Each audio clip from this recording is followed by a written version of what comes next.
So, what if all that endless scrolling, the constant notifications, the hours you spend in front of screens, what if it's changing the very structure of your brain? According to the renowned neuroscientist Baroness Susan Greenfield, that's exactly what's happening. And she's got a pretty stark warning about how our digital lives are fundamentally reshaping who we are, and most of us don't even notice. Okay, let's dive into this. And boom, that quote right there, it really gets to the heart of her concern. She isn't just talking about a few bad habits here, like biting your nails. No, she's describing a seismic shift in the human mind itself, a change that could literally ripple through generations to come. So let's really break down her central warning. And look, this isn't just some Luddite complaining about new technology. This is a top-tier scientist looking at the evidence and sounding a serious alarm. Here's the crucial point she makes. Our brains are not static hardware. I mean, think about it. A goldfish's brain is pretty much fixed. A human brain, on the other hand, is designed to be incredibly adaptable.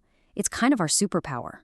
So when our environment goes through a massive, massive change, our brains are wired to change right along with it. Okay, so how is this change actually happening inside our heads? To get that, we've got to talk a little bit about the science of the brain and the very different worlds it's now trying to navigate.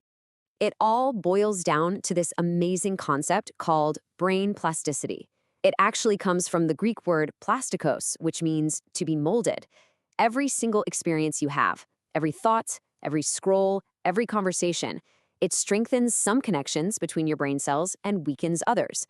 Your brain is literally being rewired moment by moment. So the big question becomes, what are we molding it with? And this comparison here, it just lays it all out so perfectly. Our brains evolved for the rich, multisensory 3D world. The screen world, well, it's mostly just 2D, sight and sound. And Greenfield makes this fascinating point. Older technologies, like cars or books, they enhanced our reality. But the digital world often offers an alternative to it, a place where we download narratives instead of creating our own.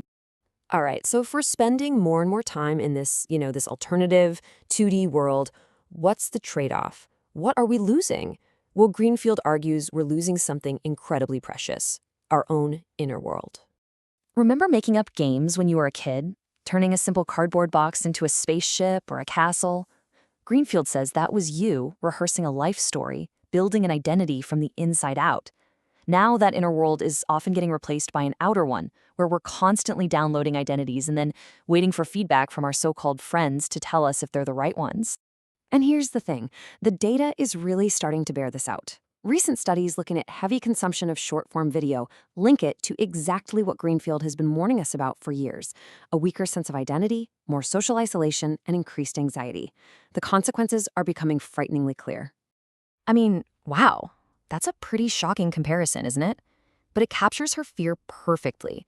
She's describing a world where we just react to the next stimulus, without a strong internal compass or that rich set of past experiences we need to really navigate consequences. Okay, so that's a lot of doom and gloom, but thankfully, Greenfield doesn't just leave us there. She actually offers a pretty clear prescription for reclaiming our 3D world. And you know what's so wild about this? How incredibly simple and, well, timeless her advice is. It's kind of sad, as she points out, that we even have to flag these things, because not that long ago, this is just what people did. Each one of these is a powerful antidote. Reading a physical book, that trains your imagination. It builds a longer attention span.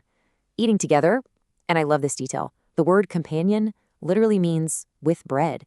It's a fundamental human ritual. And exercise, it actually enhances the growth of new neurons and makes you feel more resilient and capable of coping with life's problems.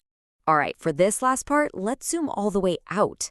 We're going to move from our own personal well-being to the very fabric of society itself. Because here's the thing.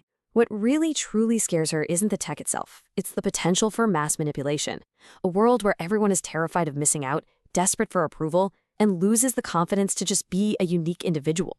When you don't have that strong inner world, it's just so much easier to follow the herd. So when it all comes down to it, Greenfield is basically leaving us with a choice. We are all, right now, shaping our brains, every single day. We can passively let the 2D world mold us, or we can actively choose to build a rich, resilient, and unique inner world. So, the question I want to leave you with is this. In a world of endless feeds, what are you building?